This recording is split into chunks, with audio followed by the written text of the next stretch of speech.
bonjour à toutes et à tous. Je suis Jérémy Alaeza Vega, chargé de projet pour la SBL pour la solidarité.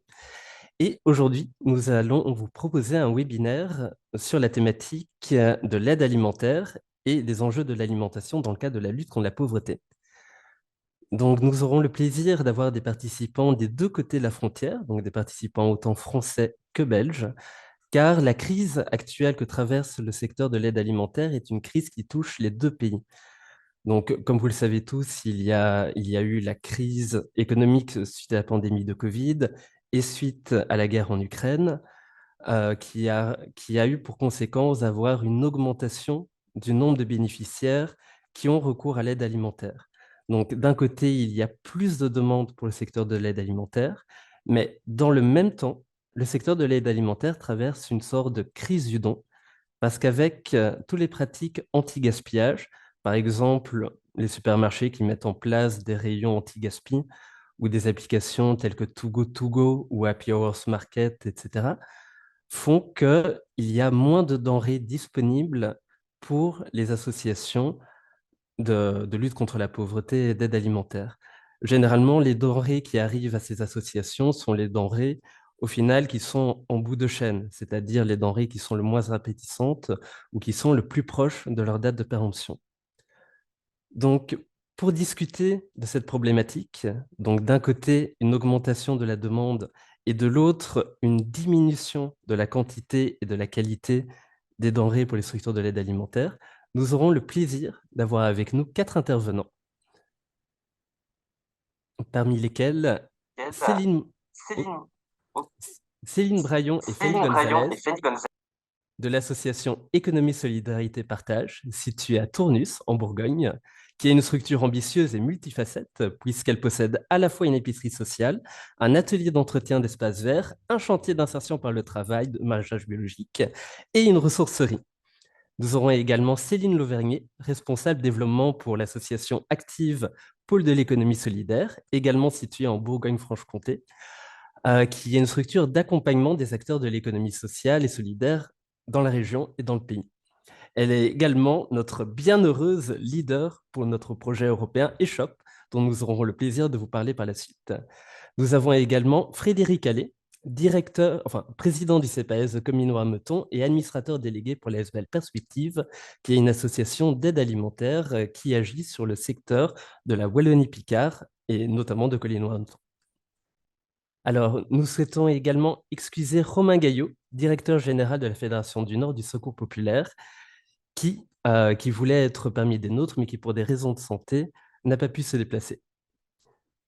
Donc, pour ce temps de midi, le programme se compose de 4 questions principales. Donc, nous allons faire une petite présentation des différents acteurs.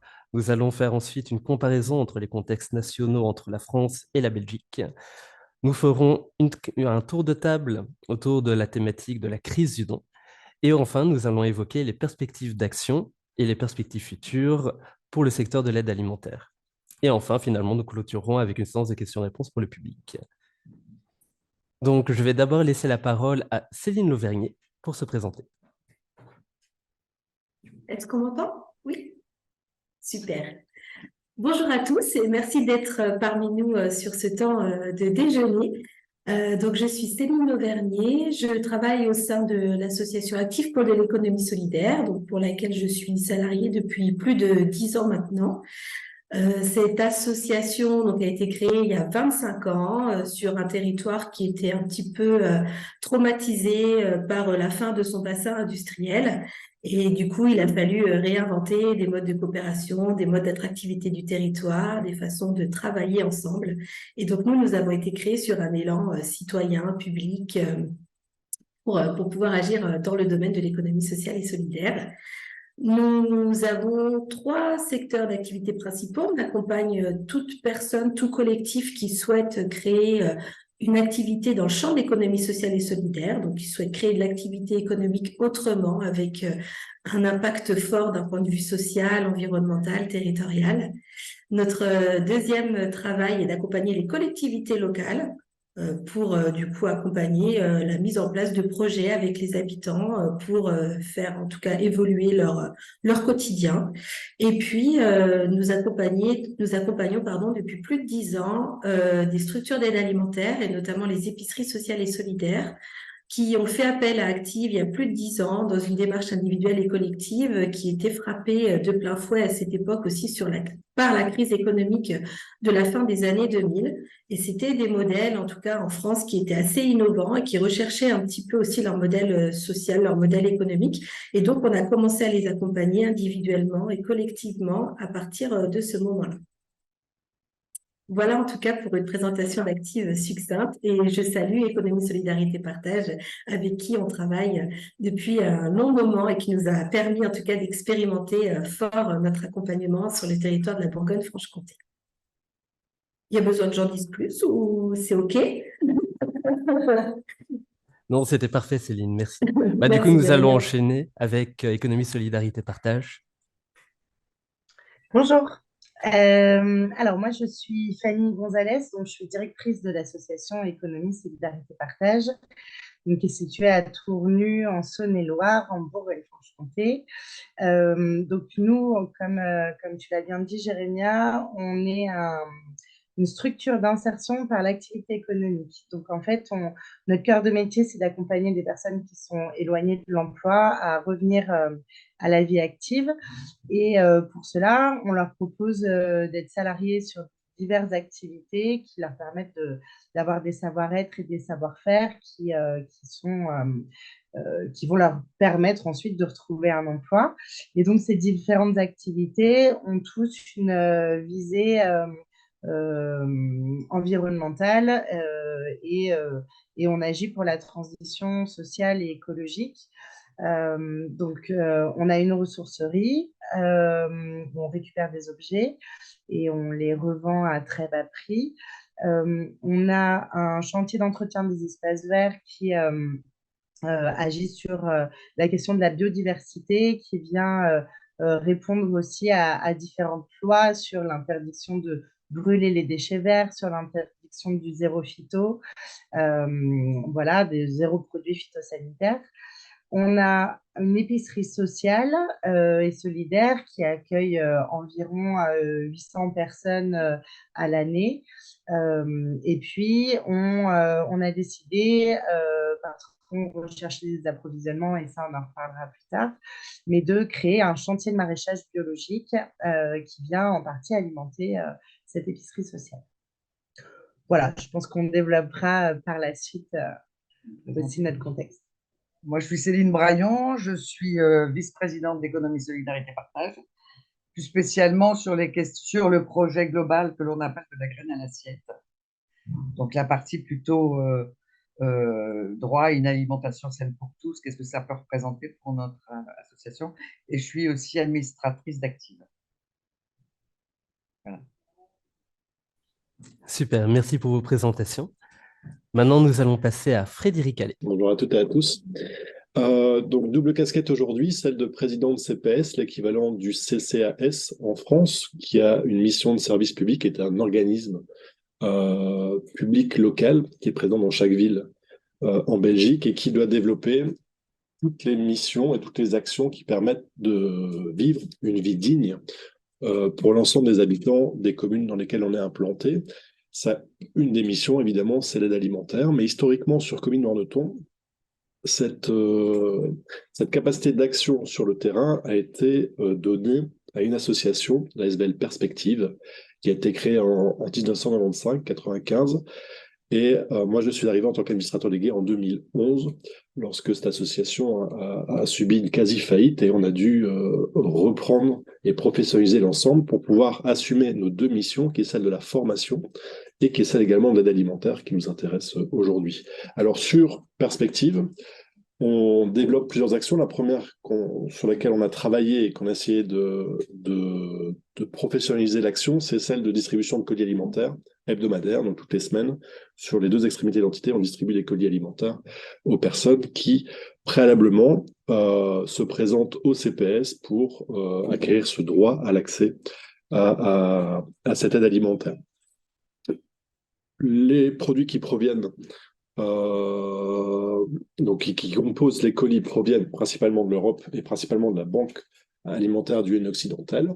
Et on s'est très rapidement rendu compte qu'il nous manquait un approvisionnement. Et donc, on a essayé de développer différents projets annexes pour pouvoir offrir davantage de services et davantage de produits aux bénéficiaires. Et donc, dans un premier temps, on organisait un week-end solidaire. Donc, on organise un week-end de récolte de denrées, de dons et de sensibilisation à la population à cette thématique du droit à l'alimentation et de la précarité alimentaire. Et alors également, on a ouvert une première épicerie solidaire qui, ici, en 2023, a été reconnue par la Wallonie, et puis on en a ouvert une seconde. En 2023, on a travaillé sur un autre projet qui était les frigos solidaires. Et donc là, on a travaillé avec le magasin Colruyt, présent en Belgique, mais également près de Tournu, parce qu'on a rencontré David Tournu il n'y a pas très longtemps, et puis on a découvert qu'il y avait également une antenne Colruyt sur une partie de la France. Et donc là, on récolte à J-2 des denrées fraîches que l'on dispose ensuite, donc tous les jours de la semaine, que l'on dispose ensuite dans des frigos solidaires répartis sur 3-4 points dans l'entité. Et donc là, ça permet d'étoffer également l'offre proposée. Aujourd'hui, on finalise un projet de bar à soupe avec un projet de circuit court et que les légumes travaillés dans des expériences locales d'insertion puissent aboutir dans un bar à soupe et proposer gratuitement aux bénéficiaires. Et alors, on a dans nos cartons pour 2025-2026 un restaurant solidaire pour offrir des repas chauds et également pour s'assurer que l'ensemble des denrées récoltées soient utilisées, parce qu'il y a un enjeu, on en verra peut-être tout à l'heure sur le sujet, un enjeu de dire on récolte beaucoup de denrées, mais comment on s'assure que 100% de ces denrées récoltées soient redistribuées. Et alors, j'ai en tête également d'y associer une expérience pilote de lyophilisation. Voilà. Super, merci beaucoup pour cette présentation, Frédéric. Et nous viendrons manger avec plaisir dans ce restaurant lorsqu'il ouvrira. Pas de problème. Vous serez bienvenus. Alors, je propose qu'on passe à la première question. Donc, la première question, c'est une comparaison des contextes nationaux entre la France et la Belgique. Donc, parce que, voilà, même si nous partageons une langue commune, en tout cas pour une partie du pays, il y a quand même des législations qui sont différentes et donc une forme de paysage à l'aide alimentaire qui est différente d'un côté et de l'autre. Donc, pour commencer, on peut peut-être demander le point de vue français à Céline Lauvergne. Alors du coup, voilà, moi je fais part de mon expérience de terrain au gré des rencontres des structures qu'on peut accompagner ou avec lesquelles on peut échanger, puisque du coup, nous, on est vraiment une structure accompagnatrice de l'économie sociale et solidaire, donc on n'est pas une tête de réseau de l'aide alimentaire. Donc notre retour, il est assez opérationnel. Sur ce qui se passe, en tout cas au niveau du contexte, il y a une difficulté effectivement d'approvisionnement qui est liée notamment à une augmentation des usagers, des structures d'aide alimentaire. Et puis, il y a aussi cette question d'accès à l'alimentation qui devient centrale, c'est-à-dire qu'il y a aussi de plus en plus de questions qui se posent sur quel est le choix que je peux offrir aux usagers de mes structures, et puis en ce qui concerne notamment la qualité, la diversité, la régularité des produits que je propose.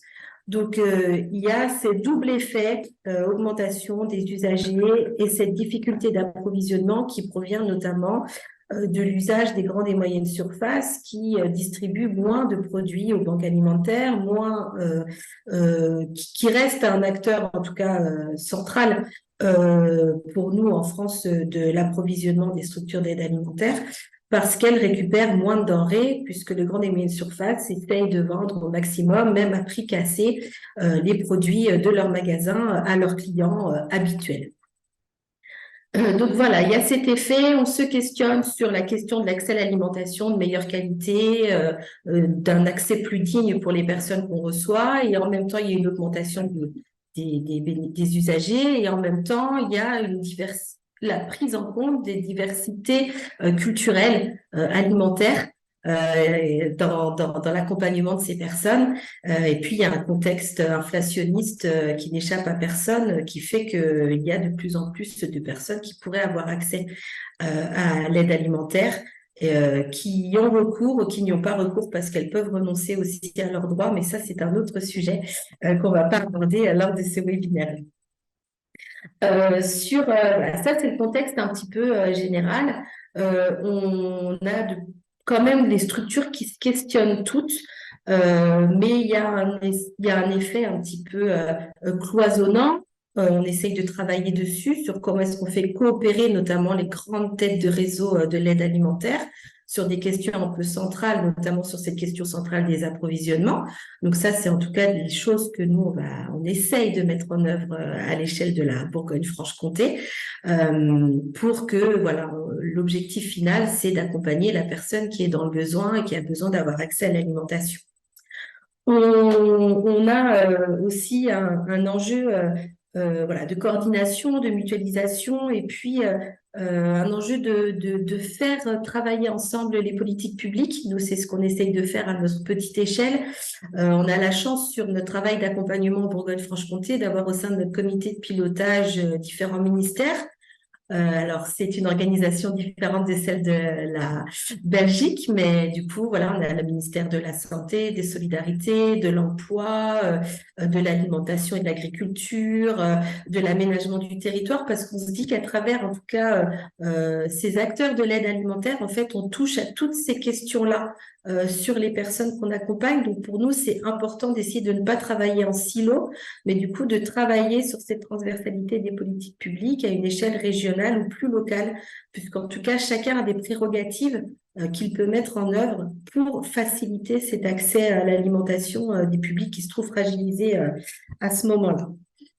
On a développé du coup une méthode d'accompagnement qui est aujourd'hui en tout cas sollicitée par plusieurs acteurs, hein. Donc au-delà des épiceries sociales et solidaires dont je vous ai parlé, qui est notre cœur de métier au départ, mais du coup sollicité par d'autres acteurs d'aide alimentaire pour travailler les démarches de transition socio-écologique, pour travailler ces démarches d'innovation.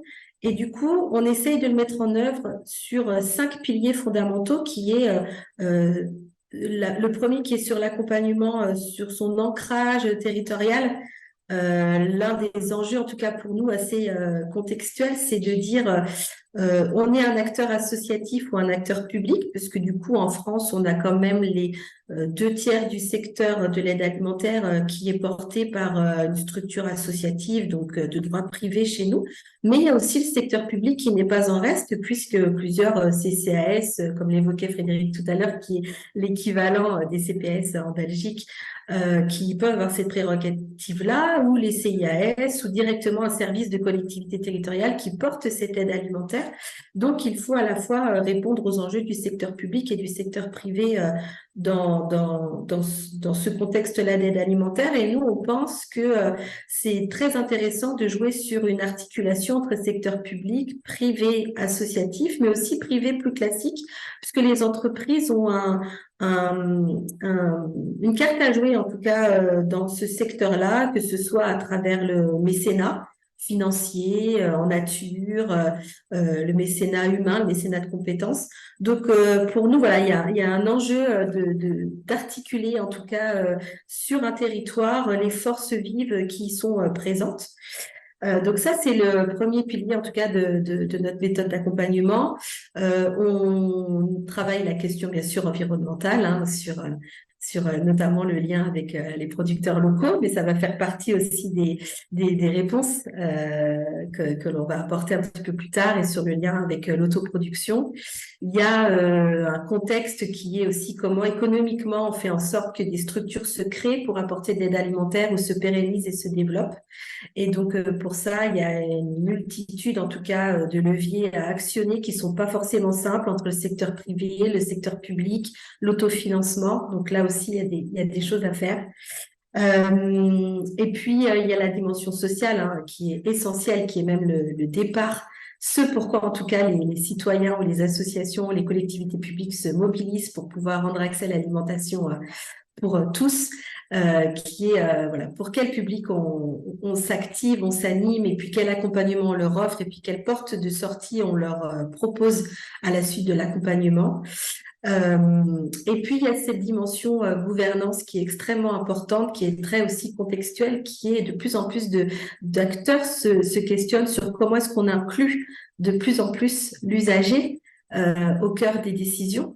prises pour faire fonctionner la structure? Comment est-ce qu'on inclut aussi les différents partenaires dont je parlais tout à l'heure, les partenaires publics, les partenaires privés?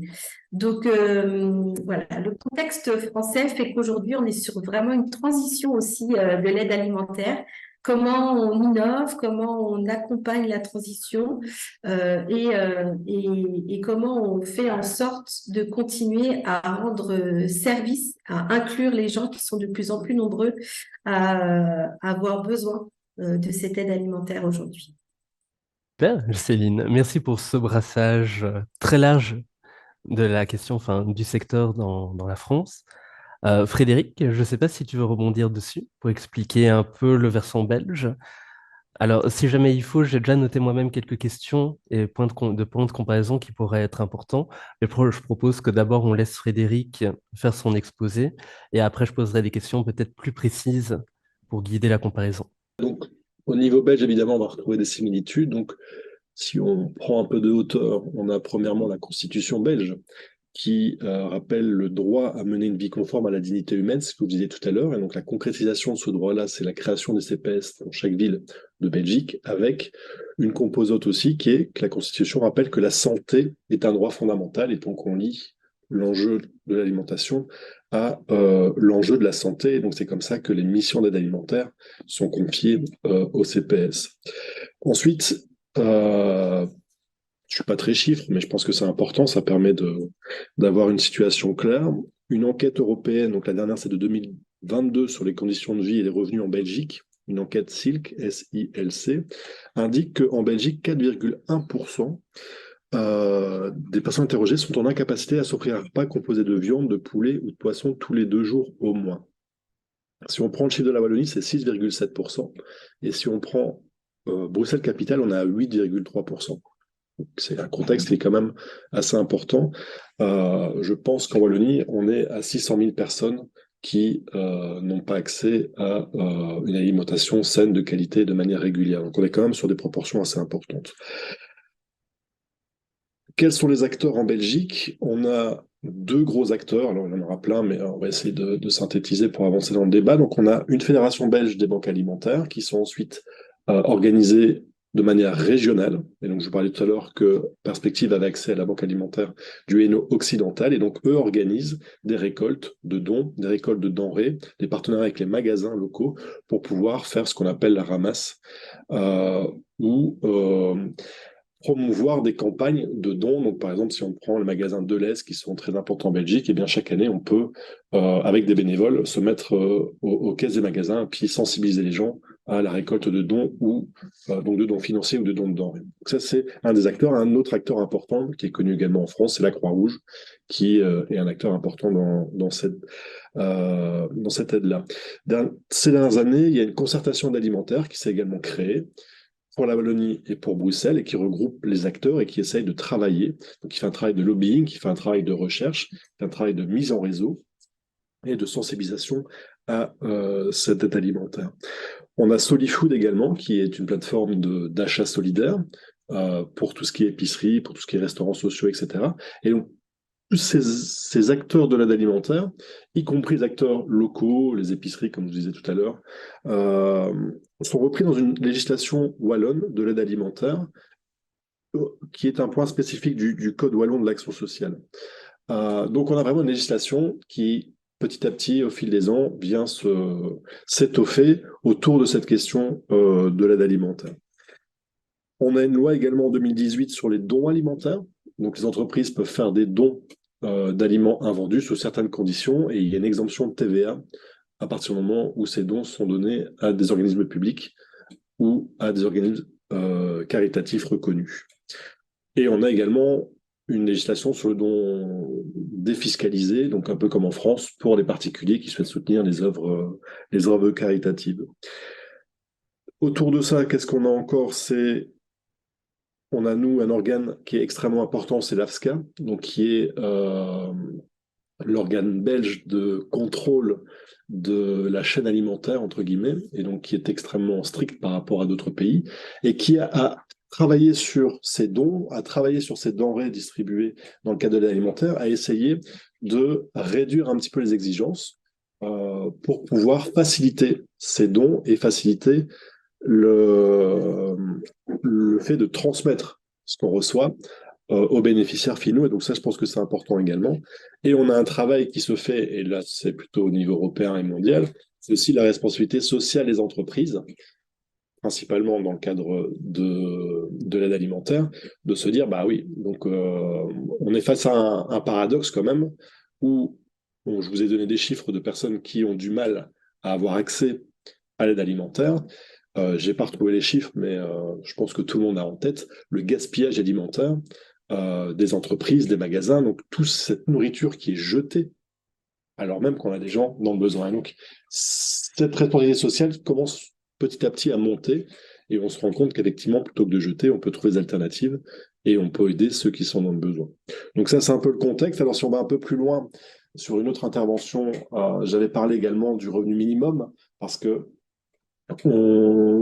la réflexion se porte souvent sur l'assistanat, et dire que on a un seuil de pauvreté, qu'il faudra atteindre ce seuil de pauvreté. Une fois que les gens ont atteint ce seuil de pauvreté, tous les problèmes sont réglés. Bon, on peut être tous d'accord avec ça. J'ai les deux casquettes, donc la casquette politique avec le CPS, la casquette de terrain avec Perspective. On voit bien que ces dernières années, le revenu d'intégration sociale, qui est l'équivalent du RSA, si on simplifie en France, donc les derniers chiffres, j'avais noté, donc on est pour une personne isolée à un petit peu moins de 1300 euros. On a un salaire minimum garanti en Belgique donc pour les travailleurs qui est au-dessus des 1800 euros. Ces dernières années, tout ça a été indexé automatiquement. C'était une volonté du gouvernement fédéral d'augmenter le revenu d'intégration pour essayer d'arriver au seuil de pauvreté. Et on a également le système d'indexation automatique des salaires en Belgique. Et au plus ces montants ont augmenté, au plus moi j'ai vu arriver de gens euh, aux distributions d'aide alimentaire. Et donc, ça n'a pas de cause à effet. Mais entre-temps, qu'est-ce qui s'est passé? On a eu un tas de crises qui ont venu augmenter les prix, qui ont rendu plus difficile, donc qui ont rendu plus cher la vie, en fait. La vie coûte plus cher aujourd'hui. Et donc, malgré le fait d'apporter des solutions sur le revenu, on voit bien qu'on doit également apporter des solutions sur l'alimentation et que ce problème n'est pas réglé simplement par le fait d'augmenter les minima sociaux. Voilà. Et alors, j'ai peut-être oublié quelque chose, c'est aussi le FEAD, donc le FS+, donc, qui est très important pour nous. Donc, ce sont des batailles politiques régulières pour pouvoir maintenir ce budget-là. Mais effectivement, on reçoit de l'Europe des denrées dans quantité importante qui nous permettent tous les ans de redistribuer ces denrées qu'on peut choisir d'ailleurs dans une liste et dont la qualité s'améliore un petit peu d'année en année. Voilà. Super, merci beaucoup Frédéric pour ce partage. Alors, j'ai un peu rigolé pendant ton discours parce que j'ai vu la tête de Céline Braillon et Fanny lorsque tu évoquais le salaire minimum qu'on avait en Belgique et le revenu d'intégration sociale minimale et l'indexation automatique. Donc, du coup, j'ai envie de rebondir, Céline Braillon et Fanny. Ce n'est pas le cas en France? À quoi Alors, ressemble un peu le paysage de l'aide sociale en France? ouais, non, alors c'est vrai, quand on avait rencontré Frédéric, on en avait parlé, et c'est vrai qu'il y a des sacrés écarts entre la Belgique et la France là-dessus. Non, le revenu de solidarité active, ce qu'on appelle le RSA en France, est de 580 euros. Donc ça, c'est le minimum vital, on va dire. Avant, ça s'appelait le, le RMI, donc revenu Minimum d'insertion. Voilà, minimum d'insertion. En gros, c'est ce que les gens aujourd'hui perçoivent quand ils n'ont pas d'emploi, qu'ils n'ont plus de période de chômage suite à un emploi qu'ils viennent d'avoir, enfin, qu'ils viennent de perdre, on va dire plutôt. Sachant qu'aujourd'hui, le contexte français se durcit sur ces questions-là. Aujourd'hui, on demande aux bénéficiaires du RSA, alors sans, sans distinction, hein, parce que dans les bénéficiaires du RSA, évidemment, on a des personnes qui n'ont plus d'emploi et qui pourraient aller retrouver un emploi, mais on se retrouve aussi avec des personnes qui ont des reconnaissances de handicap ou pas, du coup, et qui sont en incapacité d'aller travailler. Mais aujourd'hui, ce RSA est soumis à condition en France. Là, c'est très récent, hein, ça date de quelques mois. Alors, ça dépend des régions et des départements.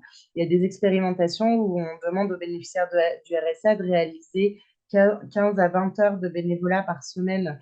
Alors, principalement dans des structures d'insertion, mais ça pourrait être aussi ailleurs, de manière bénévole pour justifier le revenu, le RSA. Et donc, du coup, là, il y a toute une campagne en France qui est en cours, en tout cas sur la Saône-et-Loire. Donc, le département de Saône-et-Loire a choisi d'embaucher ce qu'on appelle des conseillers en insertion professionnelle qui convoquent tous les bénéficiaires du RSA du département.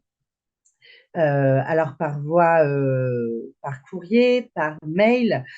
Et donc, s'ils n'ont pas de retour de ces personnes, alors il faut quand même imaginer que pour certaines, on est très isolé. Aujourd'hui, on est dans le tout numérique. Donc, il y a quand même des gens qui n'ont pas accès à un ordinateur, qui ne savent pas s'en servir. Et nous, par exemple, là, assez récemment, on a un bénéficiaire de notre épicerie sociale qui est venu nous voir et qui nous a informé qu'il n'avait plus de revenus, plus de RSA, que ça avait été coupé et que quand il a pris contact avec les services du département, en fait, ils lui ont dit on vous a envoyé 2 courriers, un mail et vous n'avez pas répondu, donc on vous suspend vos droits. Donc les gens n'ont plus rien, c'est 0 €, c'est pas une alternative, c'est pas à moitié, c'est 0 €. Et donc cette personne avait sa boîte aux lettres cassée et plus d'adresse mail depuis des années. C'était une adresse mail qu'il ne consultait plus, donc forcément, il n'a jamais pu se rendre à ce rendez-vous. Alors ça, c'est un cas un peu particulier, mais ça commence en tout cas. On commence à avoir des gens qui nous disent, mais moi, on me demande de faire des choses, d'aller faire du bénévolat, mais voilà, mais pour moi, pour 580 € par mois, je ne peux pas faire 20 kilomètres en voiture et je n'ai pas de voiture et je n'ai pas ci et je n'ai pas ça. Et en fait, il y a pas de compensation à ces kilomètres qui peuvent être faits. Donc ça, c'est une première chose sur le RSA. Nous, le revenu minimum en France est de 1 200 €. Donc du coup, c'est pareil en fait. Quand nous, on calcule ce qu'on appelle le reste à vivre sur notre épicerie, pour savoir si les personnes ont ou pas l'accès possible. Du coup, c'est déjà, on calcule ça par rapport à des revenus qui sont bien plus bas, en effet, hein, qu'en Belgique. Alors, du coup, je me questionne sur peut-être le prix de la vie, qui est peut-être, je ne sais pas, plus cher en Belgique. Ça, c'est possible. Après, c'est vrai que ça fait des beaux écarts, quoi, 600 € en moyenne sur ces différents revenus. En tout cas, voilà, on sent que c'est plus en tension en France. Et puis, du coup, Céline l'a dit un petit peu tout à l'heure, mais je voudrais réinsister là-dessus parce que j'entends qu'en Belgique, il y a un droit à la dignité humaine. Et du coup, c'est chouette. Et donc, du coup, dans ça, on inclut la santé, on inclut l'aide alimentaire. Nous, en France, le droit à l'alimentation n'existe pas. Donc, du coup, c'est un choix ou pas. Nous, en tout cas, sur notre épicerie, on refacture une partie des denrées, on va dire, achetées par les bénéficiaires aux communes d'habitation de ceux-ci.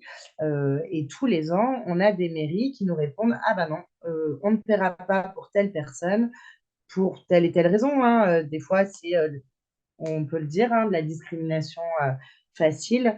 Des fois, c'est parce qu'ils doivent refaire la place du village et que le budget qui peut être éventuellement dédié à l'épicerie sociale a été rebalancé sur un autre budget.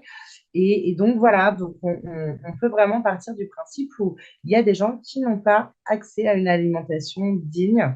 Enfin, accès à une alimentation tout court, digne, c'est encore une autre étape, mais accès à une alimentation et le droit à l'alimentation, voilà, il y a des personnes qui n'y ont pas droit. Donc, il y a quand même un problème, quand même un écart là-dessus. Pour finir sur ce contexte, c'est vrai que quand vous parlez d'alimentation à un élu, il dit ça n'est pas de ma compétence. C'est ça. C'est-à-dire qu'effectivement, ils ont la santé d'un côté, le social, mais l'alimentation, ça n'existe pas dans leur logiciel.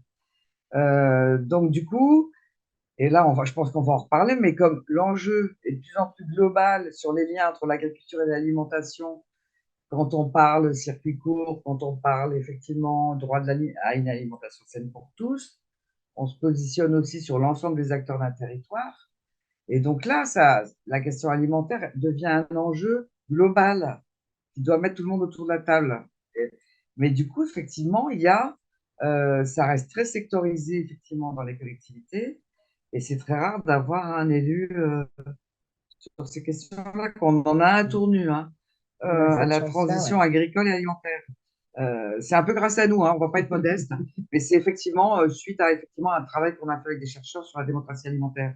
Au mandat suivant, il a été chargé de ces questions. Merci pour votre exposition. Là, ça a été poignant, l'histoire du bénéficiaire à qui on retire le RSA parce qu'il n'a pas consulté ses mails, enfin, parce qu'il consultait plus ses mails et qu'il n'avait plus de boîte aux lettres. J'aimerais rebondir parce que là, du coup, vous avez expliqué que l'alimentation est un peu une sorte de tâche aveugle, si j'ai bien compris, dans les politiques publiques françaises. Est-ce que, pour switcher sur la question suivante, comment ça se passe, du coup, l'approvisionnement en tant que tel?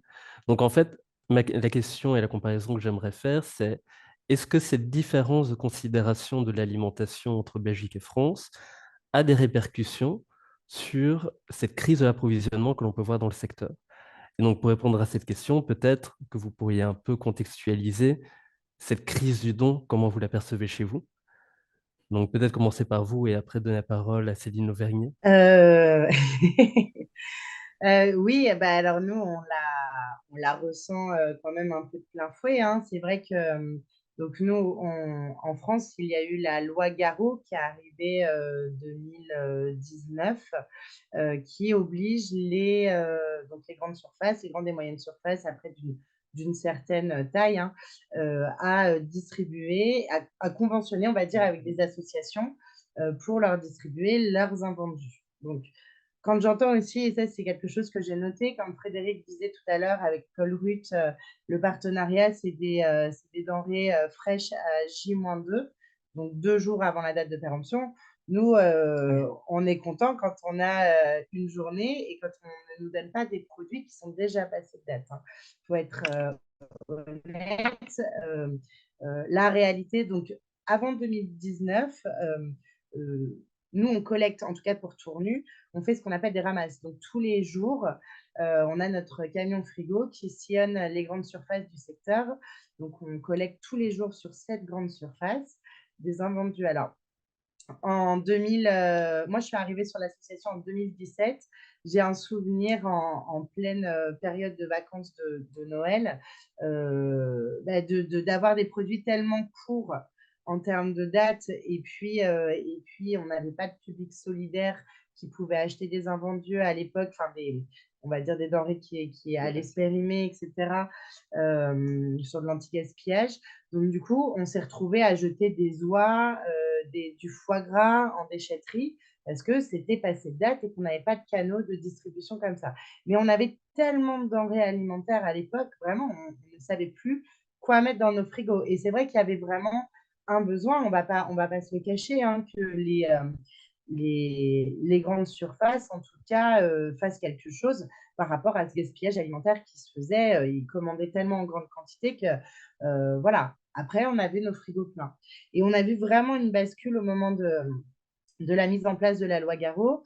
Donc, je dirais janvier 2019, où là, nos approvisionnements se sont réduits vraiment, mais de manière drastique. C'est-à-dire qu'on pouvait collecter jusqu'à 250 kilos d'alimentation, de produits frais par jour avant janvier 2019. Et on est passé à des périodes où on avait à peine 15 kilos dans notre frigo, quoi. Pour un nombre de bénéficiaires qui ne fait qu'augmenter d'année en année. Donc, du coup, en fait, pour nous, la crise du don alimentaire, c'est vraiment, ça se traduit par des achats qu'aujourd'hui, on est obligé de faire. Donc, on est passé d'un budget en 2019, on était à peu près à 400 euros, enfin 2018, 400 euros d'achat par an de produits, donc où on allait chercher, on va dire, des produits vraiment ciblés, du lait, des yaourts, des choses comme ça, des œufs, où souvent on a un peu de mal à en avoir par la grande distribution. aujourd'hui, donc ça fait quoi, 4 ans plus tard, on est à un peu plus de 9 000 euros d'achats par an, sachant qu'on a une augmentation de bénéficiaires. Et nous, aujourd'hui, en tout cas sur Tournu, on a pris l'option de, même si on est en partenariat avec la Banque alimentaire de Bourgogne-Franche-Comté pour pouvoir faire les collectes alimentaires par leur biais, on ne fait plus d'achats chez eux parce que pour nous, les produits, en tout cas, qui sont proposés par les banques alimentaires France, des fois ne nous conviennent pas en termes, voilà, c'est vrai que les produits du CNES, enfin, les produits que donne l'Europe aux banques alimentaires, en termes de traçabilité du produit, de la distance, enfin voilà, ça peut être des haricots verts de Pologne, ça peut être des choses qui viennent un peu de toute l'Europe. Donc, sur le principe, pas de souci, vu que c'est un don d'Europe. Mais voilà, nous, on choisit en tout cas de faire au maximum des achats en local auprès des agriculteurs du secteur. Voilà. Mais en tout cas, c'est évident qu'il y a une vraie problématique. Et puis, au-delà de cette loi Garot qui a obligé les grandes et moyennes surfaces à mieux gérer, on va dire, leur stock, c'est mis en place. Et là, maintenant, c'est vraiment dans l'ensemble des grandes surfaces, des frigos qui sont des produits à plus ou moins 5 jours qui sont vendus à moins 30%. De là se rajoutent par-dessus les fameux paniers Too Good To Go. Donc, du coup, on a par exemple, nous, on avait un partenariat avec un magasin Carrefour sur Tournu qui était vraiment un très, très bon partenaire. Aujourd'hui, on y va peut-être 2 fois par semaine pour récupérer du pain, uniquement du pain. Parce qu'en plus, voilà, en plus de ça, il y a les rayons anti-gaspi de produits secs passés de date maintenant. Donc, c'est des dates optimum de consommation. Donc, on peut sans problème les consommer après. Mais voilà, des choses que les grandes surfaces ne faisaient pas du tout de vendre ces produits-là avant, parce qu'en termes de visu, je pense de marketing, ce n'était pas hyper bon pour leur image. Aujourd'hui, c'est presque devenu quelque chose de bon, de positif pour leur image, de faire de l'anti-gaspillage alimentaire. C'est là où il y a un paradoxe, mais monumental. C'est-à-dire que ça revient à dire, on finit par regretter que les GMS presque fassent de l'anti-gaspillage. Parce que l'aide alimentaire fonctionne, plus tu gaspilles et plus tu as de produits pour l'aide alimentaire. Donc il y a un paradoxe on arrive au bout de ça. On est en train d'arriver, effectivement, on va dans le mur avec ça. Et on peut que constater qu'effectivement, tant mieux qu'ils fassent de l'anti-gaspillage, qu'ils contrôlent leurs étalages, etc. Mais donc, ça veut bien dire qu'on ne peut plus, nous, continuer à reposer sur ce système-là. Oui, surtout sur le long terme. Donc, parce que ça ne fera que s'accentuer sans doute sur le long terme.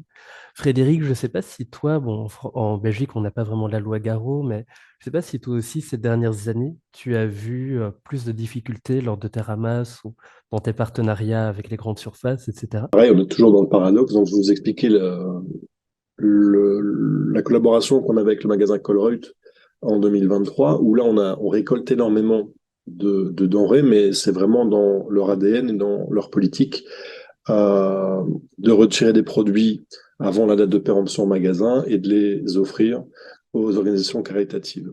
Par contre, sur les autres magasins, on n'est plus sur des produits qui sont périmés, donc ils essayent d'aller jusqu'au bout de la vente, et puis ensuite on arrive à des produits périmés qui parfois sont compliqués pour nous à redistribuer. Au niveau de l'Europe, il y a eu une baisse de l'enveloppe, mais on continue à être soutenu. Maintenant, effectivement, sur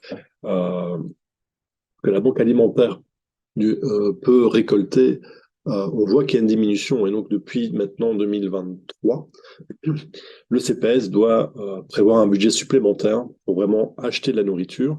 Et donc, on a été rejoint, donc c'était déjà 2022, on a été rejoint par la Wallonie qui, à la sortie du Covid, a vu les chiffres exploser en termes de demande d'aide alimentaire. Et donc, sous forme d'appel à projet, tous les 6 mois, les CPS peuvent rentrer leurs besoins.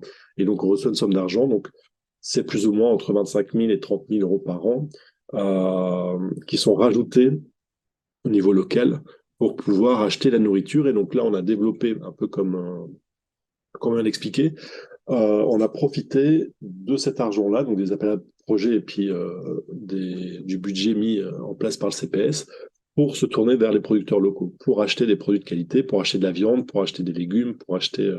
et donc pour à la fois faire ce lien, de dire il y a des gens chez nous qui se bougent et qui veulent proposer des produits de qualité et locaux, et puis on a de l'autre côté des gens qui ont des difficultés à pouvoir accéder à cette alimentation-là, et donc on fait le lien entre les deux, et on leur montre que c'est possible, que sur le territoire, il est possible de manger sain, de manger local.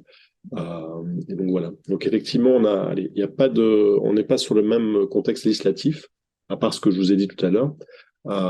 Mais au niveau local, il y a évidemment, et au niveau de la Wallonie, on se rend bien compte que les chiffres augmentent. Tous les acteurs ne cessent de tirer la sonnette d'alarme en disant avec moi, on doit donner à plus de monde. Et donc là, il y a un souci et il faut qu'on s'y attelle. Et voilà, la solution, c'est collectivement à trouver ça, parce qu'on est tous d'accord qu'on veut éradiquer la pauvreté, on est tous d'accord que tout le monde doit avoir accès à manger, mais comment concrètement on fait les choses? Oui, super. Et en plus, Frédéric, tu évoques la question des perspectives futures. Donc, je propose qu'on passe à ce point-là. Et notamment, tu as parlé du lien avec les producteurs locaux. Or, je sais que pour Céline Lauvernier, c'est une question qui lui tient particulièrement à cœur.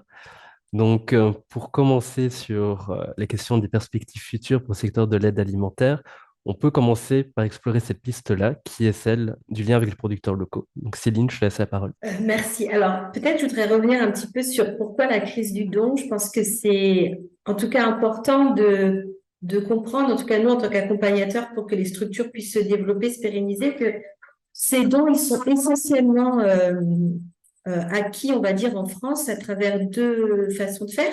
Il y a la ramasse, donc qui est où on passe tous les jours ou en tout cas quelques fois dans la semaine. Donc là, ce sont les structures qui elles-mêmes mettent en place les moyens logistiques, humains, financiers pour aller chercher en tout cas des denrées alimentaires auprès de partenaires au niveau local. Et puis, il y a une deuxième forme de don alimentaire qui est celle de la collecte, qui est celle où, en tout cas, on va auprès des magasins, auprès des particuliers pour leur demander certains types de produits dont on aurait besoin au sein de sa structure d'aide alimentaire. Donc, pour nous, c'était important de comprendre ces deux leviers-là, puisque du coup, ça amène aussi à développer des stratégies d'approvisionnement un petit peu différentes vis-à-vis de cet accès à l'alimentation. Et puis, on a eu besoin aussi de comprendre comment cette crise du don, en fait, elle vient aussi d'où pour pouvoir après activer en tout cas des leviers de développement. En interne, en tout cas des structures d'aide alimentaire, cette crise du don, elle vient aussi du fait que les dirigeants eux-mêmes d'aide alimentaire, de structures d'aide alimentaire, ils veulent gérer autrement leur structure. C'est-à-dire que quand on est soumis aux dons alimentaires, et ben en fait, on ne sait pas ce qu'on va avoir à offrir à nos usagers et du coup, ça pose question de la qualité, de la diversité, de la régularité des produits, mais ça pose aussi question du lien avec la santé, du lien avec l'estime de soi. Et les nouveaux dirigeants, ou en tout cas les dirigeants actuels, se posent vraiment cette question de la finalité de leur action et puis de maîtriser leur modèle économique et leur modèle social qui n'est pas possible quand on ne maîtrise pas ses principales sources d'approvisionnement. Et en interne aussi, on l'a dit, il y a une augmentation des bénéficiaires. Les bénéficiaires aujourd'hui revêtent une multitude de visages. Et les personnes qui ont accès à l'aide alimentaire, qui n'ont pas eu l'habitude d'avoir accès à l'aide alimentaire, ne retrouvent pas les produits qu'ils ont l'habitude de consommer ou qu'ils aimeraient continuer à consommer. Donc, il y a une question de comment est-ce que... je n'ai pas envie de moins bien me nourrir parce qu'à un moment de ma vie, j'ai une problématique dans mon parcours de santé, de travail, etc. Et puis, il y a toute cette diversité culturelle que je pense on a dans nos pays. Donc, c'est aussi les habitudes de consommation qui sont différentes de par nos cultures alimentaires, qui fait comment est-ce qu'on respecte ça. Et donc, ces nouvelles personnes qui arrivent aussi au sein des structures d'aide alimentaire, elles osent peut-être plus expliciter ce qu'elles souhaitent. Et donc, c'est à prendre en compte aussi dans ces démarches de crise du don qui est, en fait, on ne veut pas être le dernier bout de la chaîne à manger ce que les autres ne veulent pas. Je caricature à peine ce que je dis. Et puis après, d'un point de vue hors structure d'aide alimentaire, cette crise du don, effectivement, il y a moins de volume de par les grandes et moyennes surfaces ou du par de l'industrie agroalimentaire, mais il y a aussi des directeurs, des directrices de magasins qui peuvent se poser la question, qui ne savent pas comment faire pour assurer cette logistique du don. Si je fais parallèle avec les producteurs locaux, mais on va y venir après, hein, il y a en fait, si j'ai envie de mettre en place une politique de don alimentaire, et ben, comment je m'y prends? Comment faire en sorte que les structures d'aide alimentaire elles puissent être réactives face à moi, mon besoin en tant que dirigeant de magasin?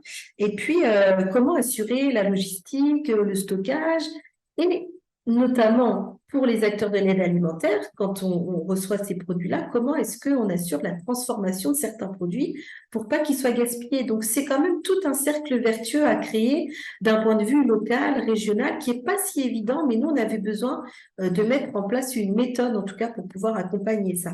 Donc, cette crise du don, elle vient aussi du fait qu'il y a des directeurs, directrices de magasins qui peuvent ne pas savoir comment faire, et il y en a d'autres qui sont aussi sous le coup de conventions, de contrats nationaux. Donc là, peu importe où est-ce qu'ils sont au niveau territorial, en fait, s'ils ont conventionné avec telle ou telle structure, même si cette structure, du coup, ne vient pas leur rendre visite très souvent pour les produits qui sont en fin de vie, eh ben, elles ne peuvent pas conventionner avec des structures plus locales. Et donc, ces produits-là se trouvent aussi gaspillés. Donc là, c'est aussi quelque chose, je trouve, sur un levier qui pourrait être activé, qui n'est pas évident. La crise du don, elle vient aussi de là. Et puis, pour terminer sur la crise du don, moi, je pense aussi aux particuliers, parce qu'aujourd'hui, tous les particuliers, on est tous dans un contexte inflationniste très compliqué. Donc, le don financier, même si en France, il est avec la fiscalité qui est quand même assez aidante hein, pour pouvoir donner financièrement de l'argent auprès d'associations qui ont cet agrément-là. C'est moins évident pour les particuliers de donner de l'argent parce que il y a une étude récente, je sais plus où est-ce que j'ai lu ça, mais qui dit que les particuliers ne savent pas ce qui est fait à travers l'argent qui est donné. Donc, il y a aussi presque un devoir de visibilité, en tout cas un travail de communication à mettre en place sur à quoi servent ces dons financiers. Et puis, on a des particuliers en France qui sont aujourd'hui aussi plus prêts à donner du temps ou à donner du matériel ou à donner de la compétence, etc. Et donc, tout ça, c'est tout un système, une organisation qui est en train de se mettre en place. Et donc, c'est pour ça que je pense que la crise du don, en tout cas alimentaire, elle est vraiment multiple et c'est intéressant d'en comprendre un peu tous les enjeux pour chacun des acteurs qui ont un intérêt, en tout cas, à ce que l'aide alimentaire perdure. Et puis, la crise du don, je vous ai parlé des ramasses, des collectes, ça amène du coup les structures à développer des budgets individuels, collectifs, pour acheter ce qui leur manque. Et du coup, pour ça, il y a le recours à de la réponse à des appels à projets de la part des collectivités publiques. Et ce qui a vraiment changé, nous, ces dernières années en France aussi, c'est qu'il n'y a plus beaucoup de subventions de fonctionnement aux associations. Donc, ça demande une nouvelle expertise de la part des acteurs de l'aide alimentaire pour pouvoir répondre à des appels à projets et pour pouvoir débloquer du financement pour aller vers du choix dans l'approvisionnement de produits. Voilà, en tout cas, ce que j'avais envie de dire sur cette partie-là, ça me tenait à cœur. Et après, sur le lien avec les producteurs locaux, en tout cas, effectivement, c'est l'une des pistes, hein, parce que nous, on le redit, ce qui fonctionne sur un territoire ne fonctionne pas forcément sur un autre. Il y a plein de pistes à exploiter, hein. C'est notamment pour ça qu'au sein des shops, donc le partenariat qu'on porte tous ensemble, ce partenariat européen, c'est de pouvoir révéler quelques pistes d'innovation au sein de la stratégie d'approvisionnement qu'on peut mettre en place en tant que structure d'aide alimentaire. En tout cas, le lien avec la santé, le lien avec le mieux manger, le lien avec la terre qui est essentiel pour l'estime de soi, pour sa remobilisation. Nous, on est sur un territoire assez rural, donc c'est quelque chose qui nous parle. Quand on ne trouve pas de solution à travers un autre acteur, on se dit comment est-ce que moi, je peux aussi autoproduire de l'alimentation. Et puis ça, je vais laisser après Céline et Fanny l'illustrer. Mais il y a aussi tout un secteur agricole qui peut avoir des surplus, qui peut avoir des produits qui sont peu calibrés ou pas du tout calibrés pour le marché dit classique. Donc, ça pose aussi la question de comment est-ce qu'on se met en lien avec ces producteurs locaux je réaffirme ce que j'ai dit tout à l'heure, tout en se posant la question de comment on est réactif quand il y a du don agricole qui est proposé, comment on assure la logistique, le stockage et parfois la transformation, parce que le produit brut, il n'est pas forcément facile à être donné ou vendu même à un prix minime au sein d'une épicerie sociale et solidaire à l'usager final. Mais en tout cas, il y a des pistes à explorer sur les questions d'autoproduction, sur les questions de lien avec le producteur local. Notamment en France, on a ce qu'on appelle les PAT qui permettent du coup d'agir sur ces enjeux-là entre le secteur agricole et le secteur de l'aide alimentaire. Merci Céline pour ta réponse très exhaustive. Littéralement, il y a à boire et à manger dedans, donc je ne sais pas vraiment sur quoi rebondir. Juste peut-être un petit point pour dire qu'en Belgique, c'est vrai que les associations aussi, on constate qu'on a moins de financement structurel et que du coup, on va plus vers une logique d'appel à projet. Donc là, voilà, juste pour souligner les similitudes du coup entre les deux pays. Alors, j'ai noté aussi quand tu parlais de l'intervention du citoyen ordinaire, enfin, de l'implication du citoyen ordinaire, du bénévole, etc., qui est un point intéressant qu'on pourrait creuser. Mais vu que tu as parlé d'autoproduction en citant explicitement EPS, je propose quand même de leur laisser la parole sur ce point-là. Parce que moi-même, j'ai visité leur chantier d'insertion et je l'ai trouvé absolument magnifique. Et donc, ça serait dommage de repasser à côté de cette opportunité. Oui, alors, c'est venu un petit peu après tous ces questionnements, cette baisse d'approvisionnement en 2019, où on a commencé à se dire comment on fait pour amener plus d'alimentation. À la base, c'est parti vraiment de ça. On n'a plus grand-chose dans notre épicerie en termes de produits frais. Quelles sont nos solutions?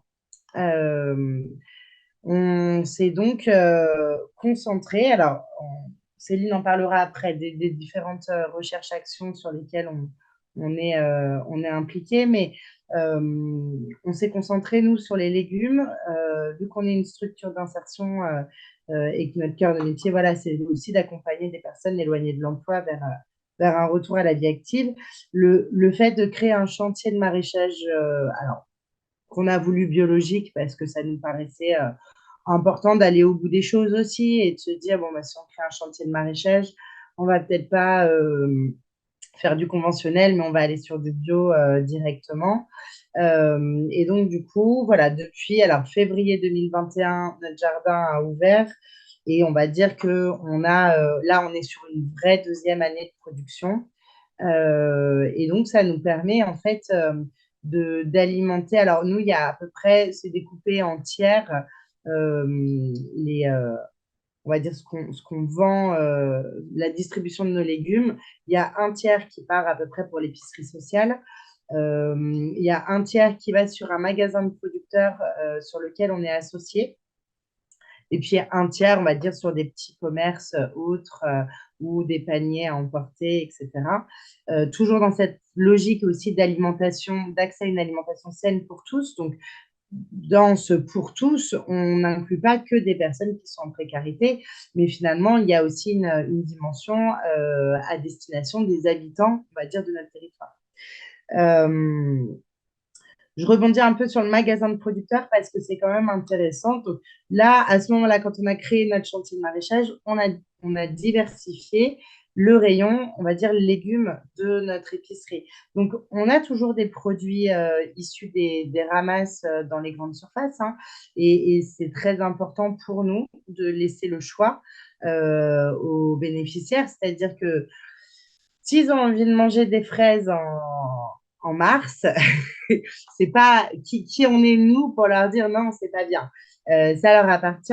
Après, évidemment, on a aussi par nos actions un devoir de sensibilisation et de consommer des fruits et légumes qui sont de saison. Mais pour ce magasin de producteurs, et ça c'est quelque chose qui assez bizarrement, mais c'est là où il y a un fossé un petit peu et qui est en train heureusement de se combler, mais un fossé entre la production agricole et l'aide alimentaire, parce que donc ce magasin de producteurs, on y est associé, on a créé, on était présent à la création. Ils ont répondu aussi à un appel à projet qui était à l'époque, c'était l'alimentation durable et locale et solidaire, qui était financé par la préfecture, si je ne me trompe pas, de Saône-et-Loire. Et donc, du coup, où ils se sont engagés à nous donner leurs invendus. Mais en fait, finalement, on en revenait à récupérer sur ce magasin de producteurs que nos propres légumes, qui étaient aussi un peu défraîchis dans ces rayons. Et très récemment, enfin là, il y a 2-3 mois, on a eu une discussion avec les autres producteurs. Donc, il y a multiples producteurs de viande, de fromage, de yaourt, de plein de choses, en leur disant, mais on ne comprend pas, que faites-vous de vos invendus? Et en fait, ils n'avaient pas compris le mécanisme qu'il pouvait y avoir entre nous et eux. Ils pensaient que vu que ça venait du magasin de producteurs, on ne pouvait défiscaliser qu'au niveau du magasin de producteurs. Et vu que c'est une association, en fait, ça ne marchait pas. Et donc, on a éclairci vraiment tout ça. Et aujourd'hui, c'est vrai que là, j'avoue, on voit un peu alors, je dirais peut-être pas le bout du tunnel, ça serait un peu s'emballer, mais en tout cas, toutes les semaines, on a les producteurs qui viennent nous apporter du fromage, des yaourts, de la viande aussi. Alors, c'est vrai qu'on va être principalement sur on va dire de la viande, des morceaux de viande que certains ne consomment pas, tout ce qui va être rabat et choses comme ça. Mais en fait, vraiment, c'est des produits qui sont vraiment de qualité et on est vraiment super content de pouvoir apporter cette alimentation au sein de notre épicerie. Et puis simplement pour finir, Céline, on s'est aussi questionné parce que assez rapidement, on a eu des surplus de production sur notre jardin, vu qu'on a testé voilà, pendant ces 2 années. Alors, on a eu un peu plus de betteraves. Là, on s'est rendu compte que vraiment, les betteraves, on était allé loin. Des patates douces aussi. Et donc, du coup, bah, au lieu de composter ces produits, hein, qui, soit dit en passant, peuvent être très bons pour notre sol, voilà, parce qu'on n'arrivait ni à les distribuer, ni voilà, pas plus à les vendre. En fait, on s'est questionné sur la transformation alimentaire. Et donc là, on a fait une expérimentation sur 2021-2022 et on a transformé ces légumes dans un atelier de transformation qui est à peu près à 35 km de chez nous. On a mis les bocaux qu'on a pu faire. Alors, il y avait des soupes, il y avait du houmous de betterave aussi. Et puis, on peut imaginer plein de recettes, mais qui sont parties assez facilement sur le magasin de producteurs. On se rend compte que sur l'épicerie sociale, il y a encore, pareil, de la pédagogie à faire et puis voir comment on ajuste les prix aussi. Donc, peut-être monter un tout petit peu les prix sur le magasin de producteurs où les gens ont un pouvoir d'achat plus large, ce qui nous permet de descendre les prix encore sur l'épicerie sociale. Et en tout cas, voilà, alors là, on a un projet un peu fou, mais on l'aime bien ce projet, de se dire qu'on aimerait bien créer notre propre conserverie et pouvoir transformer nous, avec nos bénévoles, avec nos salariés en parcours d'insertion et pourquoi pas avec les habitants du territoire, faire de la transformation alimentaire et que les gens repartent avec leurs bocaux, etc. Et c'est vrai qu'on est aidé en ça. On a un partenariat, là, on est très soutenu par les chercheurs de Dijon, que ce soit la Maison des sciences de l'homme et puis l'Institut Agro. Et là, on a deux fers au feu avec eux. D'un côté, on a un atelier sur la question de la lutte contre la précarité, alors donc pour nous alimentaire, et du coup qui nous a permis de réunir avec ces chercheurs-là des bénévoles, des salariés, des solidaires, des bénéficiaires. Depuis déjà, on en est au 4e atelier. Donc ça constitue notre futur, allez, on va dire que ça va constituer notre futur atelier citoyen de l'alimentation, ce vers quoi on veut tendre. Voilà. Et donc, on agrège, effectivement, bon, les gens vont et viennent, Et en même temps, c'est un lieu de discussion et d'échange. Et le dernier atelier, on l'a fait sur justement la question de la transformation. Et quand effectivement Fanny parle de pédagogie, c'est pas leur dire il faut manger des betteraves. C'est surtout pas ça. C'est on échange sur vos besoins, sur vos recettes, etc. Ce qui a permis au dernier atelier de tester. On a fait de la lactofermentation du chou tous ensemble, et puis des pickles de betterave. Voilà. Et donc, il y a eu tout un moment d'échange de recettes. Il y a eu plusieurs ateliers, quelques consignes sur l'hygiène, des échanges de recettes. On veut reposer sur l'échange de savoir et pas être dans un truc descendant où on accompagne. Moi, je supporte pas ça. C'est-à-dire, on veut bien donner de la nourriture saine aux gens, mais on accompagne ça forcément d'ateliers cuisine imposés, pour bien leur montrer comment il faut cuisiner. Donc ça, c'est insupportable. Et là, non, l'idée, c'est pas ça. L'idée, c'est effectivement d'échanger avec eux. Et l'idée de travailler sur cette transformation est venue aussi des bénéficiaires qui disent on a des légumes pour 15 jours quand on vient à l'épicerie. Oh là là, au bout de 3 jours, comment je fais pour les conserver, etc. Et donc, on a dit bah, youpi, on y va et on utilise tous les épluches légumes. Chercheurs compris. Voilà, donc et ça a bien fonctionné. Et parallèlement, on est accompagné par une vingtaine d'étudiants sur un programme qui s'appelle Précaritaire pour nous aider à monter voilà, le projet de conserverie dont parlait Fanny, qui n'est pas loin d'être une utopie, parce que l'idée, ça serait vraiment de le faire. Et donc, du coup, qui nécessite, là, pour le coup, de sortir de notre boutique épicerie et vraiment de considérer l'ensemble des filières des acteurs tels que c'est et comment ça peut être. Donc, quels sont les besoins des producteurs par rapport à leur surplus. Certains, par exemple, disent moi, je veux bien consacrer tant d'art à cultiver pour effectivement transformer. Mais il faut, voilà, ça suppose des conditions. Donc, et puis, il y a eu des enquêtes consommateurs aussi qui indiquent qu'il y a des vrais besoins aussi là-dessus. Voilà. Je m'arrête là. On est un peu bavarde. Mais pas de souci, parce que vous présentez aussi l'éventail des possibilités, du champ des possibles, en fait, qu'on peut faire. Parce que ce que j'aime beaucoup dans l'idée de vos ateliers, c'est de mettre ensemble finalement bénéficiaires, bénévoles. Et il y a aussi l'idée d'un grand moment de partage, d'un grand moment de sociabilité, quoi. Donc, Céline, ouais. Oui, et puis on se rejoint tous, on mange tous. Donc, Ouais. c'est vraiment Ouais. l'alimentation, c'est quelque chose qui nous met tous au même niveau et Mhm. ça nous paraît évident. Et vraiment, on passe. Alors, évidemment, ça rejoint tout comme tu dis, le lien social qu'on veut créer aussi pour des personnes qui peuvent être isolées. Mais l'isolement, il est partout. Il peut être chez nos bénévoles, Mhm. il peut être chez nos salariés aussi qui ont vécu des moments pas simples dans leur vie Ouais. et chez ces bénéficiaires qui pareil, vivent des épreuves. Et en fait, quand on est tous en train de couper le chou et que on est voilà et on rigole et on partage des recettes et en fait c'est hyper sympa et vraiment on crée du Mhm. lien voilà de manière très simple et il y a pas Spontané, ouais. voilà oui c'est ça, c'est simple et spontané, c'est ça qui est Mhm. vraiment fort et C'est- chouette. Super. Alors là, je vais juste passer la parole à Céline Lauvernier qui attend, qui trépigne d'impatience depuis longtemps pour la donner. Et juste du coup, Céline, si tu peux être un tout petit peu bref, parce qu'on arrive tout doucement à la fin de ce webinaire. Oui, bien sûr, je vais être rapide. En fait, c'est difficile de ne pas rebondir sur ce que disent Céline et Fanny parce qu'on a tellement l'habitude de travailler ensemble que mais juste, c'était juste pour reprendre un petit peu de la hauteur par rapport à tout ce qu'elles font, qui est vraiment incroyable parce que, en fait, l'action des acteurs d'aide alimentaire, c'est aussi comment est-ce qu'on recrée des systèmes alimentaires locaux et c'est le lien qui est fait avec la production locale, les producteurs locaux.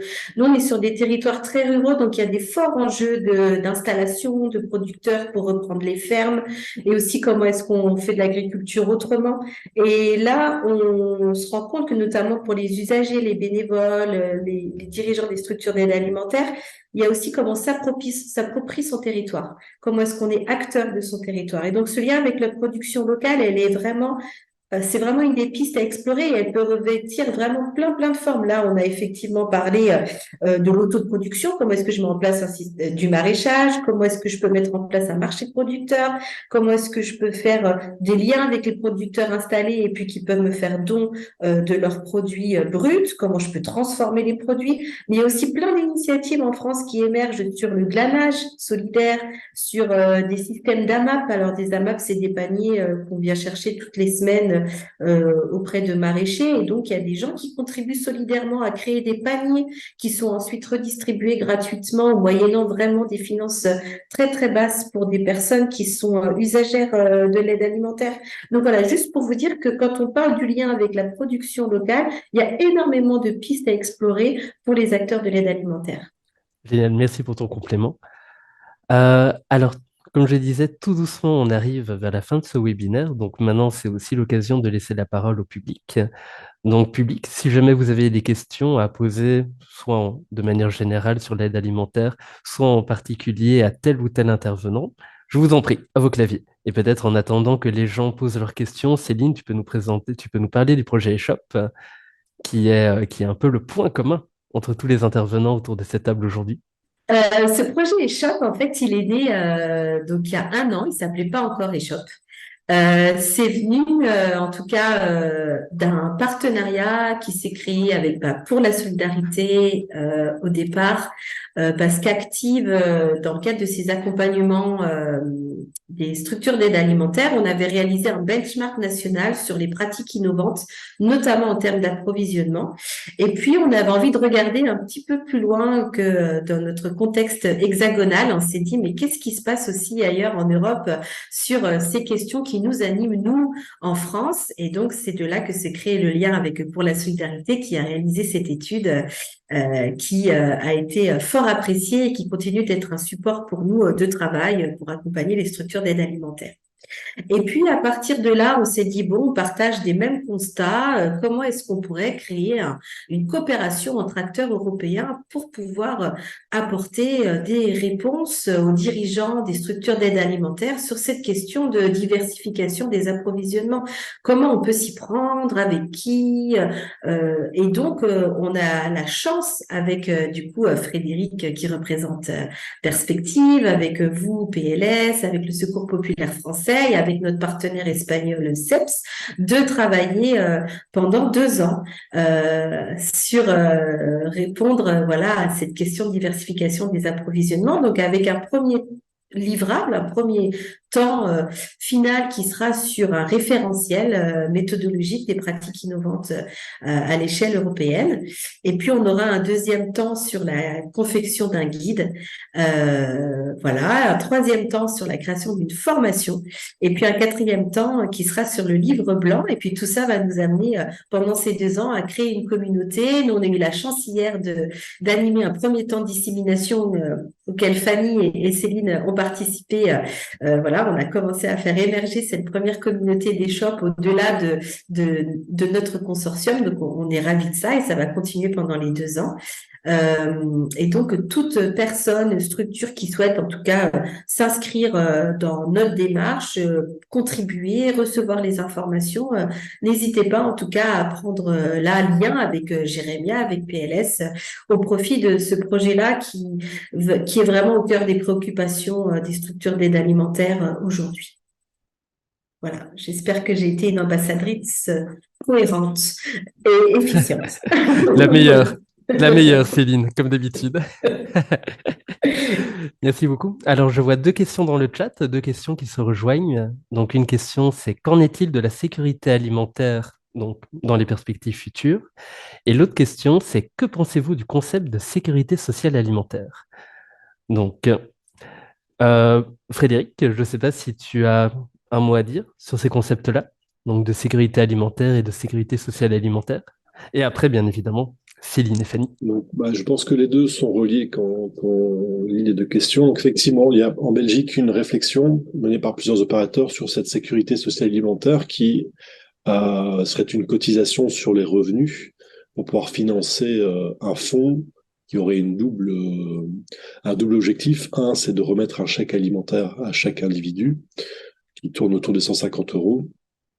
et un financement également des autorités pour pouvoir mettre en place l'ensemble de ce projet-là. Donc, énormément d'écrits, d'études, de revendications, de livres blancs ont été faits sur le sujet.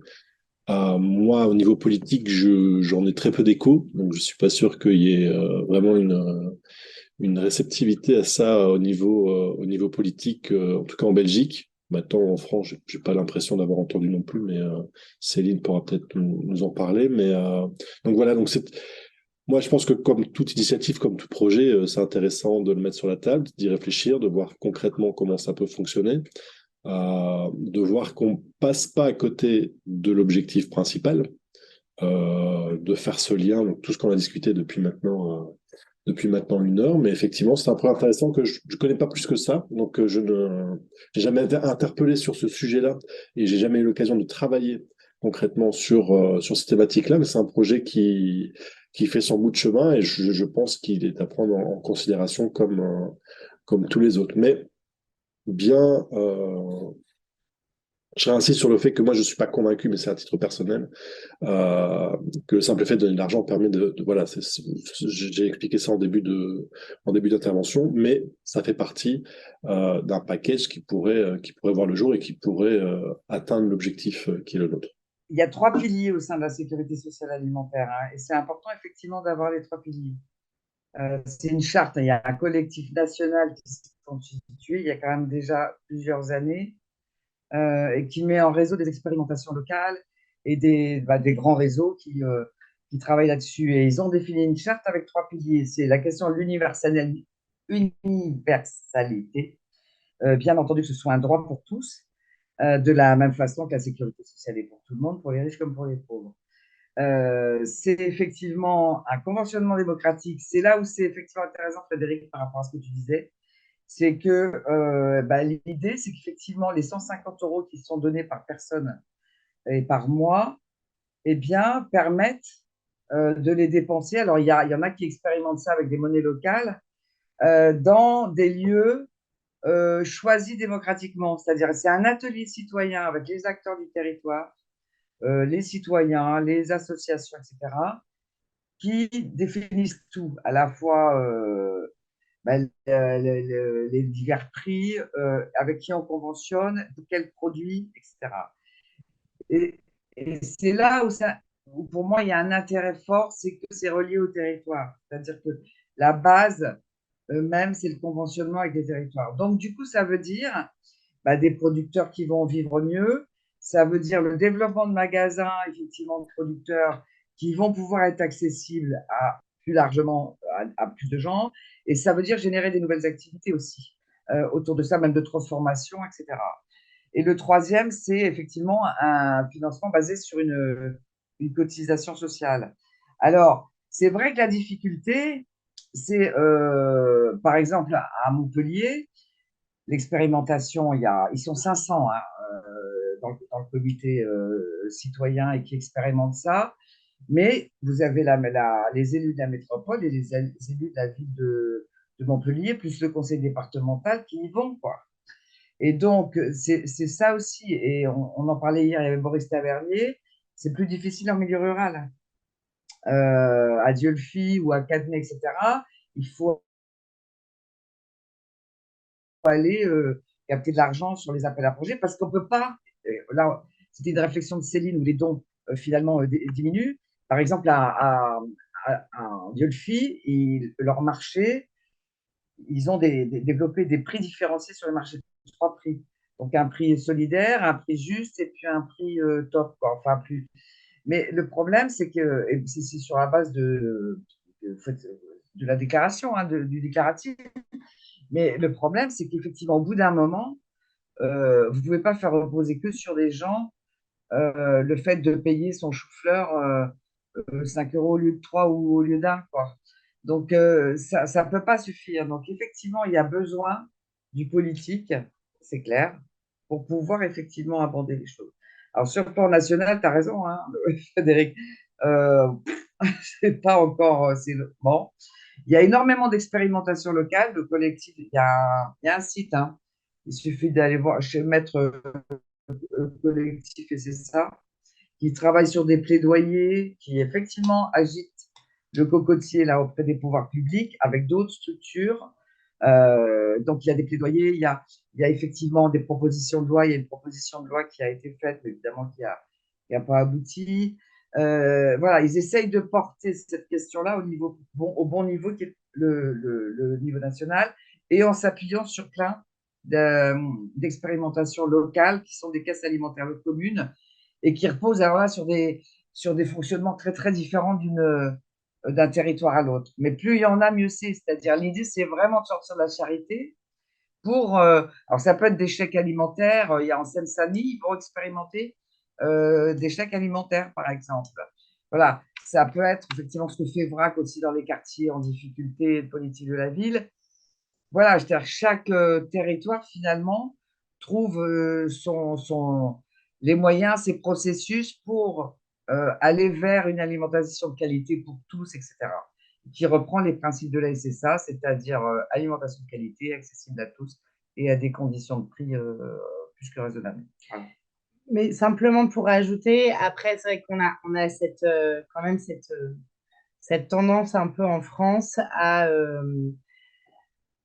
ce que au niveau politique, ça n'agisse pas tout de suite, ça laisse les acteurs citoyens, associatifs tester des choses et qu'à un moment, alors c'est enfin, dans différents sujets, mais des fois, la réponse, c'est ben, ça se fait, ça marche, et ben, très bien que les acteurs associatifs continuent de gérer ça, quoi.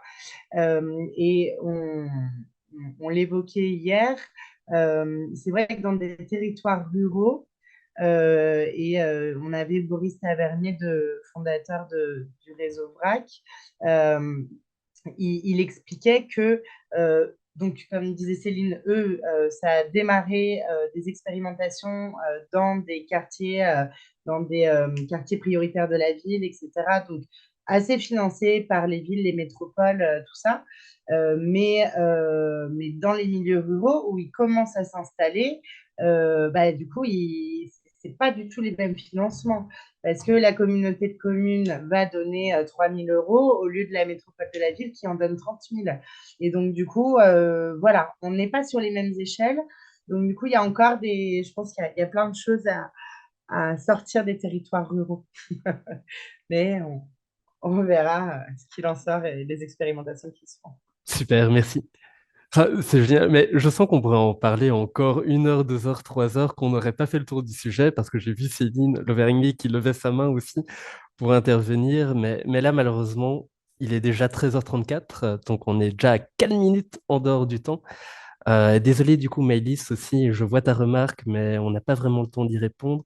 Mais pour répondre à ta question, je pense que oui, tout le monde, on connaît bien, enfin en tout cas ici dans ce partenariat, les alternatives, parce que la question de Maëlys, c'est de savoir si on a entendu parler des alternatives qui permettent un peu de sortir de la logique donateur-receveur pour donner, par exemple, un chèque à une personne, à un bénéficiaire qui irait dans une épicerie, etc.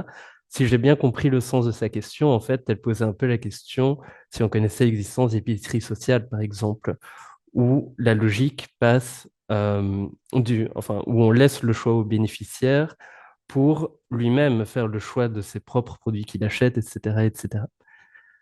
Donc, oui, oui, oui, et ce sera au sein d'ailleurs de notre projet eShop, dont on vous reparlera dans des prochaines fois. Donc, merci à tous pour votre participation ici. Alors, on va peut-être faire un dernier tour de table à tout le monde. Donc, moi, personnellement, j'ai beaucoup apprécié faire partie de cet échange et je voulais remercier tous les orateurs. Voilà. Céline, je ne sais pas si tu veux un petit mot de la fin. Merci à tous, effectivement, pour encore en parler pendant très longtemps. Juste te dire que voilà, en tout cas, quand vous vous lancez dans ces démarches de diversification des approvisionnements ou de refonte de votre projet associatif, etc., n'hésitez pas à vous inspirer, à faire appel à des structures accompagnatrices qui peuvent avoir en tout cas un recul sur ce que vous voulez faire et c'est toujours aidant. Donc voilà, merci à tous. Bah non, merci à tous également. Merci pour la solidarité d'avoir organisé la rencontre. À Céline d'animer le projet européen. Je pense que le suivi de ce projet européen donnera des résultats également qui pourraient intéresser nos participants.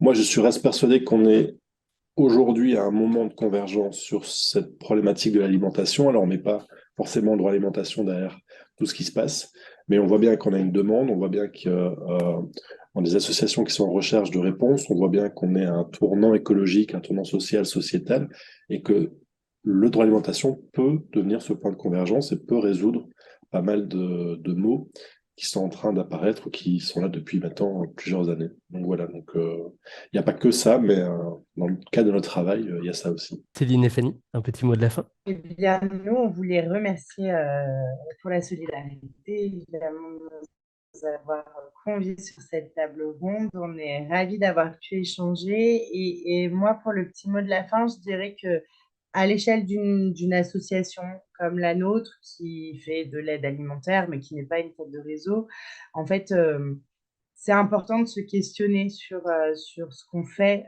au quotidien, la manière dont on accueille les bénéficiaires de notre service, de quelle manière aussi justement on les accueille avec dignité.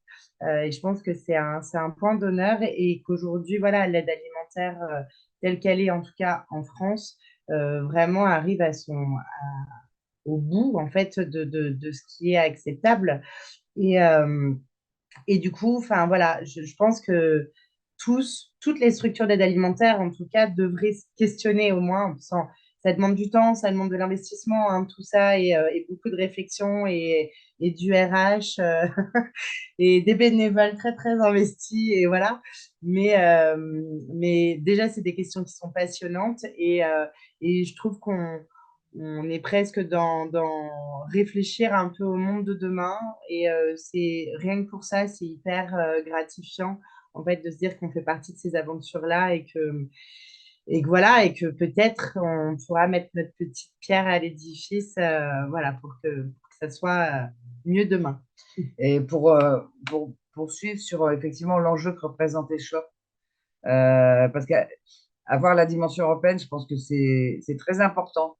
Parce qu'effectivement, on voit bien, hein, même si il y a des différences forcément entre la Belgique et la France, mais on voit quand même qu'il y a une convergence de constats, une convergence d'enjeux, et que c'est bien de parler des approvisionnements, c'est bien de parler effectivement, mais il y a l'humain derrière pour accompagner tout ça. Et la question de l'humain dans le changement de paradigme pour passer effectivement de la charité au droit à une alimentation saine pour tous, l'humain, il est au centre. Et qu'effectivement, on résout ça à l'échelle européenne, ben bravo. Voilà, merci. Et puis, on attend beaucoup du travail qui pourra être fait. Super, merci pour votre enthousiasme partagé, bien sûr. Ben voilà. Eh bien, dans ce cas, nous vous remercions tous, toutes et toutes, enfin tous et tous, pour avoir participé à ce webinaire. Et du coup, sur ces belles paroles, nous vous souhaitons un bon appétit. Au revoir, bonne journée à tout le monde.